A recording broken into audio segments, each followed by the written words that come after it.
सीताराम सीताराम। तो कहानी का शीर्षक है चार आशीर्वाद। चार आशीर्वाद। किसी जंगल में एक शिकारी जा रहा था। रास्ते में घोड़े पर सवार एक राजकुमार उसको मिला। वह भी उसके साथ चल दिया। आगे जाकर उनको एक तपस्वी और एक साधु मिले। वे दोनों भी उनके साथ चल दिए। अब चारों आदमी जंगल में जा रहे थे। आगे उनको एक कुटिया दिखाई दी। उसमें एक बूढ़े बाबा जी बैठे थे। चारों आदमी कुटिया के भीतर गए और बाबा जी को प्रणाम किया। बाबा जी ने उन चारों को ही आशीर्वाद दिया। बाबा जी ने राजकुमार को आशीर्वाद दिया कि राजपुत्र तुम चिरंजीव रहो। तपस्वी ने प्रणाम किया, उसको आशीर्वाद दिया ऋषिपुत्र तुम मत जियो।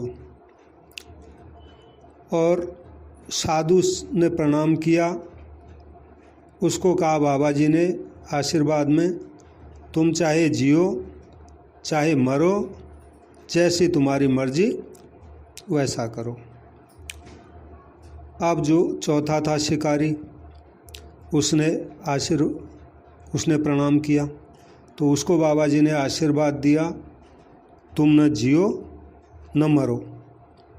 बाबा जी चारों को आशीर्वाद देकर चुप हो गए।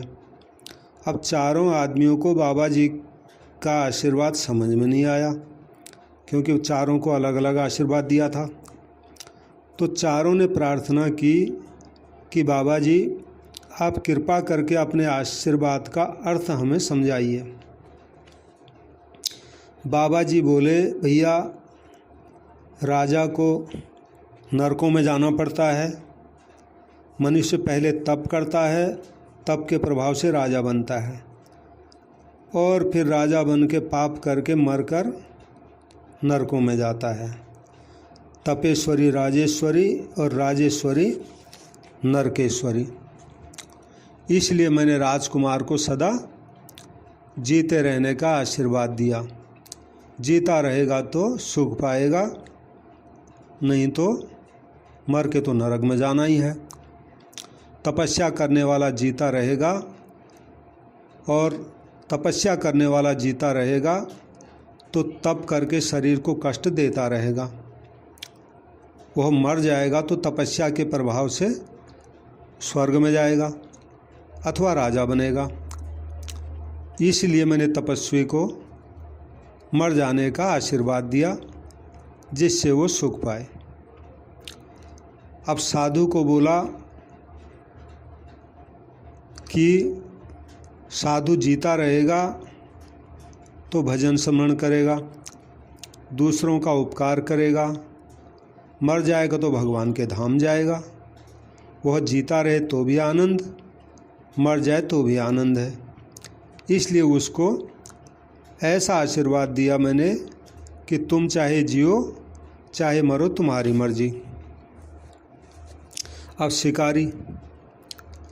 शिकारी दिन भर जीवों को मारता है, तो जिएगा तो जीवों को मारेगा, और मरेगा तो फिर वो नरकों में जाएगा। इसलिए मैंने कहा तुम न जियो न मरो, क्योंकि तुम्हारे दुख ही दुख है। तुम जियोगे तो दूसरों को दुख दोगे, मरोगे तो फिर नरकों में जाके दुख पाओगे। राजपुत्र चिरंजीव माँ जीव ऋषपुत्र कह, जीव वा मर वा साधु व्याध माँ जीव माँ मरो। मनुष्य को अपना जीवन ऐसा बनाना चाहिए कि जीते जी भी मौज रहे, मरने पर भी मौज रहे।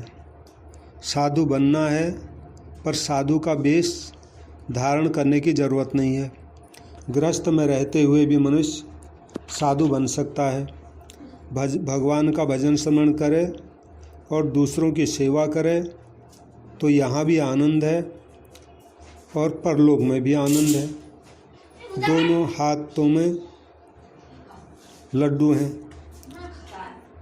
कबीर जी ने कहा है सब जग डर पे मरण से, मेरे मरण आनंद, कब मरिए कब भेंटिए पूर्ण परमानंद।